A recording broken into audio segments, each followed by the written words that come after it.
Rick Santorum recently came out on Glenn Beck's show saying that legalizing gay marriage is a violation of the establishment cause. Let's go to that video now. Rick Santorum deleted the internet.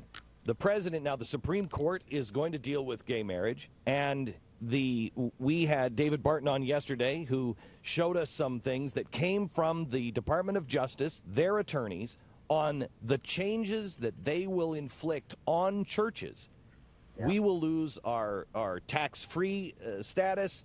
They will start telling us who we can and cannot hire, what we can say, what we cannot, who we can marry, who we cannot. You're going to have to deal with that as president of the United States. What do you do there? Well, look, this is tantamount to government establishing religion. When the United States government comes in and says, "This is what you're going to believe. This is how you're going to practice your faith." This is a new religion. This violates, in my opinion, the Establishment Clause of the Constitution, which says that the Congress shall make no law with respect to the establishment of religion. If the government goes around and tells churches what they have to believe in and what their doctrine is, that is something that is a violation of the First Amendment, and that's why I have actually some hope that the court's not going to get this wrong. That they're not going to go as far as some are suggesting, because there is no way that the left will stop at mere tolerance. They will demand conformity. They will demand it from the church. They will demand it from every institution. They'll demand it from businesses, and there will be no tolerance to a different point of view on this issue. And that's why, again, I'm hopeful that the court will not do what it does. But if it does, I will tell you, and I said this on Meet the Press a couple of weeks ago, that's the court's opinion. They're entitled to their opinion. But the president and the Congress have an opinion, too, of what the Constitution is. And if they get it wrong, and the consequences are what I suspect they will be toward people of faith, then this president will fight back. He thinks he's actually going to become the president.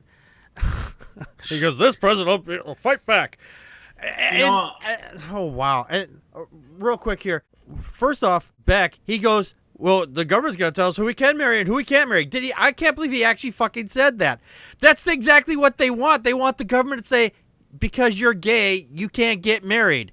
Unfucking believable. I can't fucking believe he actually said that. And then Rick Santorum comes in saying, "Oh, if gays be able to get married, they're establishing a religion."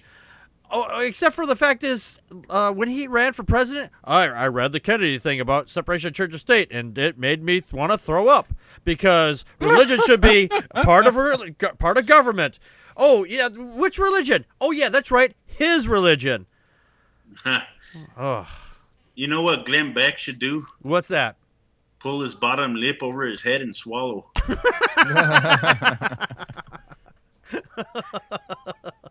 That guy, I mean, him and Santorum, man, the thing with these people like this, man, is they want to claim, persecution. Christians are being persecuted here in the United States. They have no idea what persecution is. In fact, it's mostly Christians that are in the government. You know what I mean? They're the ones making laws. They're the ones doing this, doing that. They're free to do whatever they want as far as their religion is concerned. Yeah. But they want to right away scream persecution when someone disagrees with them. Give me a break. Yeah, no kidding. We're the persecuted majority. Right. Dawkins tweeted in, "Dear Santorum, you won't be forced to marry another man. None of them are that desperate." That's for sure. I think that Rick Santorum in this clip is definitely fear-mongering for a problem that doesn't exist. Absolutely. He's talking about how the government's going to come in and tell churches what to believe. Okay, find me that government official that is telling churches what to believe. Yeah. Where is that happening? How is that a thing? Where is the bill that says, okay, this is what churches are now going to believe? It doesn't exist. It totally doesn't exist. He's fear-mongering. He's just like, and then they're going to do this, and then they're going to do that, and government this, and government that. No.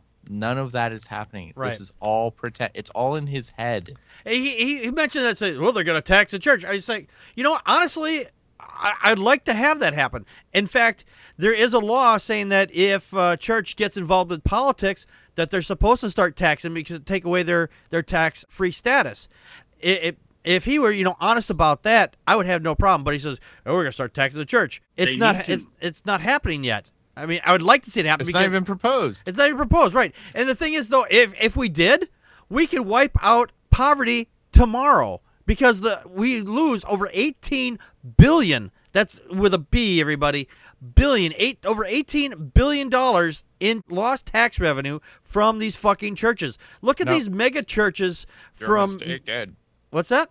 You're mistaken. Yeah. It's like 87 or 88 billion dollars. Oh, $87 billion. That I could apologize. be raised if the churches were taxed, but they're not. Okay, I must have reversed the numbers in my head. Yeah. But over $80 billion. I apologize. Over $80 billion. Now, when the government first got going, the reason why I think they gave churches the tax exempt status is so the churches were small and they didn't have a whole lot of income. This is not the case today. This is 2015, and we have churches that have mega churches, and they're going out and buying jet planes. Oh, and Pat Robertson's diamond mines and things like that. I mean, oh, that damn crypt keeper. I know. If you get a chance, you should come out and watch Mr. Priestley sometime. He's spot on for Pat Robertson. But there's that one preacher. He owns his own airport next to his own house. Yeah. Shay. But he needs tax-free status. Yeah, of course. I mean, how else is he supposed to get around and do his stuff without his own fleet of airplanes and his own airport? Yeah, exactly. Dave had mentioned it's not really a law; it's a tax code provision. Okay, I apologize if I made a little difference in the distinction there, but it's still they should be taxed. I honestly think they should be taxed. Dawkins tweeted, if a church is going to mess in politics, it should pay taxes. No taxes, no say. Equal no say. I agree. But the thing is, the churches, they do this anyway. They do it boldly. It's like, yeah, they're not going to take away our tax-free status. Watch them try. We'll pray them away or whatever. I'm like, well, they're legally not allowed to tell their parishioners who to vote for. Right. But yet they still give out voting guides, and they stand at the pulpit, and there's videos all over YouTube of preachers up at the pulpit like, okay, listen, we're not allowed to tell you who to vote for, but the voting guide's going around, so pay close attention to it. So they're telling people who to vote for. Exactly. We want you to vote for the person who's Christian, and they're all Christian. Let's face it. Who's going to protect our tax-exempt status? Yeah, and the ones that want to make sure that those babies get born, and are real conservative. Oh yeah, and that'd be the against Republicans. The condoms and the gays. Yeah. Yeah.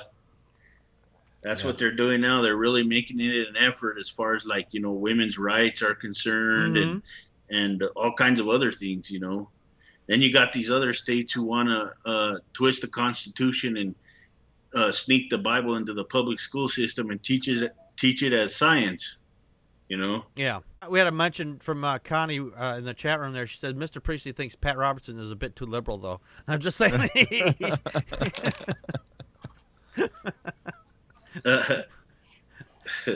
Dave added in here, the FFRF won that case recently that should change in the next few years, that the courts ruled that the IRS agreed that the code is to be enforced. I remember hearing about something like that they're supposed to be enforcing this code. That's right. They sued them for enforcement of what was it? The churches. What we were just talking about. The churches advocating political speech. Right. Like it wasn't being enforced. That part of it wasn't being enforced, and the FFRF sued the IRS and said you have to start enforcing that because that's important. Right. And the FFRF and the IRS was like, oh, okay, because they lost the case. But, yeah, but we're a little off topic here. But Santorum here, no, it's on topic. It's what Santorum talked about. Right, exactly. But he thinks that legalizing gay marriage is a violation of the Establishment Clause. I don't understand why he thinks that. He's thinking that because if gay people get married, it becomes a religion. I did see this great comment that was on that page though. Said that gay people should form their own religion, and this way they could say if you don't let us get married, you're violating our religious freedoms. I'm just saying, which I thought was brilliant because the Republicans and the right wing are pushing religious freedom. So, and that's actually worked in one case where some people were had a club, and they got church exempt status. So because their neighbors were trying to put them out of business, it was an adult club, and so they became a church. They became a legal church, so they couldn't say shit about it. So I might have to start going to church. You better take you about $500 worth of ones too to donate. yeah. This collection basket only accepts singles. That's not a basket, Joe. Just saying. It's more Mama J-string told me to shaped. call it a basket.